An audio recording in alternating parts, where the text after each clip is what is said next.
Next topic that we are going to discuss is types of benchmarking. So there are various types of benchmarking. So some of there are, like, first is internal benchmarking. Okay, so if other teams or organizations within your company have established best practices in the process similar to yours, internal benchmarking involves analyzing what they are doing, so you can find areas where you can improve and be more efficient. ठीक है, generally होता क्या है कि जैसे organisation है, तो organisation में there are multiple departments. Okay, so अगर किसी डिपार्टमेंट ने कुछ अच्छी प्रैक्टिसेस अप्लाई की हैं, बेस्ट प्रैक्टिसेस अप्लाई की हैं और इस तरीके से उन्होंने अपनी परफॉर्मेंस को इम्प्रूव किया है, तो what you should means focus on to improve your processes also by adopting their processes, है ना. जो अदर डिपार्टमेंट ने अप्लाई करके अपनी प्रोसेसेस को इम्प्रूव किया है, उसी तरीके से आप भी सेम तरीके से अपनी प्रोसेसेस को इम्प्रूव करें. So that is what the internal benchmarking. For example, you could compare the performance of one's warehousing and shipping site against another warehousing and shipping sites.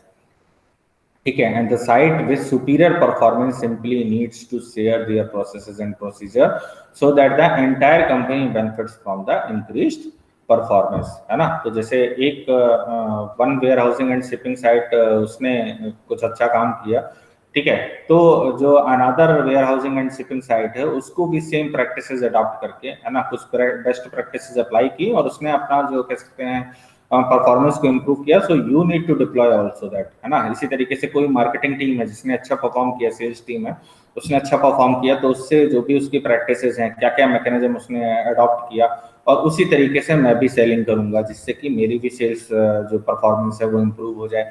तो such type of benchmarking is known as the internal benchmarking. तो most of the companies are applying this, है ना. अगर कोई department अच्छा करता है, कोई पर्सन अच्छा करता है, ठीक है, तो उसके उससे जो उसकी प्रैक्टिस है उसके एक्सपीरियंस शेयरिंग के लिए बोला जाता है, ठीक है. और फर्दर जो भी उस पर्टिकुलर पर्सन ने अडॉप्ट किया है स्ट्रैटेजी, उसी स्ट्रैटेजी को फिर ऑर्गेनाइजेशन वाइड अप्लाई करते हैं जिससे कि पूरी ऑर्गेनाइजेशन की ओवरऑल परफॉर्मेंस में इंप्रूवमेंट आ जाए. सो that is what the internal benchmarking. Okay, next is competitive benchmarking. अब इसमें क्या है, this type of benchmarking is a comparison of product, services, processes and methods of your direct competitor. ठीक है, generally आप देखिए कि अगर मार्केट में एक कंपटीटर है, उसने कुछ नया लॉन्च किया है, तो आप भी उसी तरीके से जो कह सकते हैं मार्केट में जो प्रोडक्ट्स हैं वो आप नई प्रोडक्ट लाइन, नई सर्विसेज, है ना, या methods and methods of your direct competitor, जो भी उसके कंपटीटर के मेथड्स हैं, प्रोसेसेस हैं, प्रोडक्ट हैं, सर्विसेज हैं, ठीक है, उन सभी को आप कंपैरिजन करते हैं और उसको हम डिप्लॉय करते हैं. ठीक है, तो this type gives you insight into your position within your industry and what you may need to do to increase the productivity. So for example, you can compare the customer satisfaction of competitor process. जैसे अभी मारुति का है, तो मारुति के जो service centre हैं वो आप देखिए तो इजिली एक्सेसिबल हैं, ठीक है, कहीं भी जाए कस्टमर वो वहाँ पर उसको एक्सेस कर सकता है.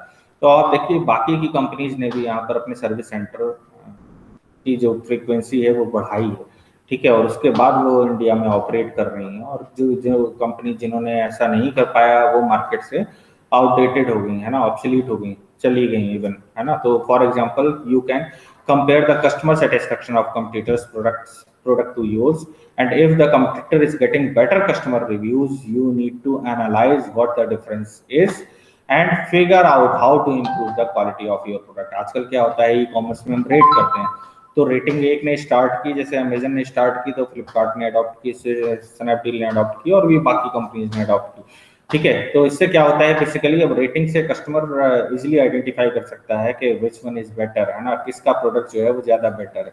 ठीक है, वही सेम प्रोडक्ट है, उसकी रेटिंग उसमें आ रही है अमेजन में, वही फ्लिपकार्ट में आ रही है, और अलग अलग जो ड्रॉप शिपर्स हैं इनकी वेबसाइट्स में अलग अलग कह सकते हैं जो रेटिंग्स आ रही है उसके बेसिस पर कंपटीटर डिसाइड करता है. तो बेसिकली कॉम्पिटिटिव बेंचमार्किंग, तो कंपटीटर ने जिस तरीके की प्रोसेसेस को अडॉप्ट करके अपनी जो प्रोसेस है, प्रोडक्ट है, सर्विसेज है, मेथड्स हैं, उनको इम्प्रूव किया है, उसी तरीके से आप भी उन प्रोसेसेस को अडॉप्ट करेंगे. So that is what the competitive benchmarking. Okay, next is process benchmarking. Process benchmarking में क्या होता है, you need to study the process and improve your process. जैसे बिजनेस प्रोसेस री-इंजीनियरिंग, है ना, या रीडिजाइन, वो जो आप प्रोसेस अडॉप्ट करते हैं, so that depends on this process benchmarking. So this type of benchmarking helps you to better understand how you how your processes compare to others in your industry. So by looking at other companies in the industry, you can improve your processes to make them more efficient and cost effective. ठीक है, किस तरीके से हमारा competitor ज्यादा कम से कम, जैसे automation है, एक ऑटोमोबाइल कंपनी ने स्टार्ट किया तो दूसरी कंपनी ने, तीसरी कंपनी ने, और अब कह सकते हैं across the globe her company जो है ऑटोमेशन अडॉप्ट करती है, जिससे जल्दी से जल्दी कार को कस्टमर तक पहुंचाया जा सके, है ना। ज्यादा अगर कार में वेटिंग होता है तो कस्टमर दूसरे ऑटोमोबाइल मैन्युफैक्चरर की तरफ स्विच कर सकता है। सो that is problem. So basically, और अब आप देखिए तो हर रेंज में कार्स अवेलेबल हैं। So that is what basically applying this process benchmarking. ठीक है, तो जो भी एक प्रोसेस किसी एक कंपनी ने अप्लाई किया, सो उसी प्रोसेस को बाकी के जो कंपटीटर्स हैं वो भी अप्लाई कर रहे हैं। So this is what the process benchmarking. Okay, next is strategic benchmarking. Strategic benchmarking क्या होता है? किसी एक कंप्यूटर की स्ट्रैटेजी को अप्लाई करना। So use this type of benchmarking when you need to look beyond your own industry to identify world class performance and best practices, so you can look for ways to adopt their methods to your procedures and processes. So for example, seeing a need to improve performance, Southwest Airlines turned to NASCAR to analyze how pit crews are able to service race cars so quickly. They realized that it all depends on each pit crew member ability to perform clearly defined task within specific time interval 12 to 16 seconds. If all the four tires need to be changed and the car needs to be fueled. So as a result, Southwest Airlines changed the streamlined processes for gate maintenance, plane cleaning and passenger boarding. तो आप देखिए जिस तरीके से पिट crew member काम करते हैं ना, ठीक है, तो वो क्या करते हैं, जो रेसिंग कार्स होती हैं तो उनमें जगह जगह पर आप देखिए तो जैसे ही कार रुकी तो उसके बाद उसके सारे टायर चेंज करने होते हैं। तो पिट क्रू टेक्स 12 to 16 सेकेंड, है ना। तो सारे टायर चेंज किए, फ्यूल भरा, और उसके बाद वो कह सकते हैं जो पर्सन, जो स्पोर्ट्स पर्सन है, वो कार लेकर के चला जाता है। तो उस तरीके से साउथ वेस्ट एयरलाइन ने अपने जो गेट मेंटेनेंस है, प्लेन क्लीनिंग है, पैसेंजर बोर्डिंग है, इसको मैनेज किया। तो that is what the strategic benchmarking. ठीक है, तो that is the example of means किसी दूसरे पर्सन की स्ट्रेटेजी को अडॉप्ट करना, किस तरीके से वो काम कर रहा है, उस स्ट्रेटेजी को अपने बिजनेस ऑपरेशंस में डिप्लॉय करना। सो that is the strategic benchmarking. Okay, next is performance benchmarking. Performance benchmarking is the hardest process to improve as it involves learning about competitors' performance matrices and procedures, and also making changes to processes within your organization, within your business on the lower level. So introducing new processes is a challenging action in any business and is required buy-in from many different levels in the company. So performance benchmarking can uncover finding that might not be possible to implement in the business without creating a long-term change plan. So these can also be most effective and successful changes for a company. Basically performance क्या होता है कि market में आपकी performance क्या है, या individual performance के बेसिस पर देख सकते हैं। परफॉर्मेंस को डिटरमाइन करने वाले बहुत सारे फैक्टर्स या पैरामीटर्स होते हैं।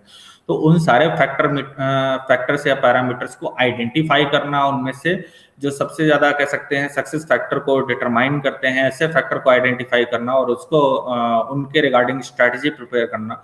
सो it is hardest process to improve. Okay, performance benchmarking. लेकिन ऐसा भी कंपनीज करती हैं। तो जनरली आप देखिए तो परफॉर्मेंस मैट्रिसेस प्रिपेयर करते हैं, है ना। सप्लायर परफॉर्मेंस देखते हैं, आप जो आपका डिस्ट्रीब्यूशन चैनल है उसकी परफॉर्मेंस को देखते हैं। इसमें मैं आपको जैसे एग्जांपल देता हूँ, हल्दीराम बीकानेर वाला, इनका कभी भी ऐड आपको देखने को नहीं मिलता है, just because of their distribution channel performance, है ना। उनका जो डिस्ट्रीब्यूशन चैनल है वो इतना ज्यादा एफिशिएंट है कि आपको हर गली चौराहे नुक्कड़ पर इनके प्रोडक्ट्स मिल जाएंगे, इजीली मिल जाएंगे। इवन आप देखिए जो आपके फेस्टिवल आते हैं तो इसमें ये जो प्रोडक्ट लॉन्ग लास्टिंग है, स्वीट्स वगैरह, वो भी आपको अब इजीली मिलने लगी है। जैसे सोन पापड़ी है, रसगुल्ला है, ठीक है, गुलाब जामुन है। तो इस तरीके के, है ना। अब आजकल वो ड्राई फ्रूट जो लड्डू वगैरह हैं, बेसन लड्डू हैं, वो सब भी आने लगे हैं। ठीक है, तो ये सब क्या है, just because of their strong distribution network. तो अब आप देखें तो इनकी परफॉर्मेंस किस तरीके से इम्प्रूव हुई है, just developing the strong distribution network. तो इस तरीके से आप भी बेंचमार्क कर सकते हैं based on the performance. So introducing the new processes is challenging action in any business as it required to buy in from many different level in the company. So performance benchmarking can uncover finding that might not able to possible to implement in these business without creating a long term change plan. ठीक है, basically performance based पर performance improve करते हुए, ठीक है, performance किस field पर depend करती है, दैट डिपेंड्स ऑन यू, है ना, आप किस फील्ड को कंसीडर करना चाहते हैं, क्वालिटी के रिगार्डिंग, है ना, सर्विस डिलीवरी के रिगार्डिंग, प्राइस के रिगार्डिंग, किस तरीके से परफॉर्मेंस, है ना, फंक्शनैलिटी के रिगार्डिंग, फीचर्स के रिगार्डिंग। तो बेसिकली आपको डिसाइड करना है कि where you are deploying this performance benchmarking. So these are various types of benchmarking that are existed. Okay, is it clear? Is there any doubt? So these are some references that you may go through for further study. So if you have any doubt or query, you may ask.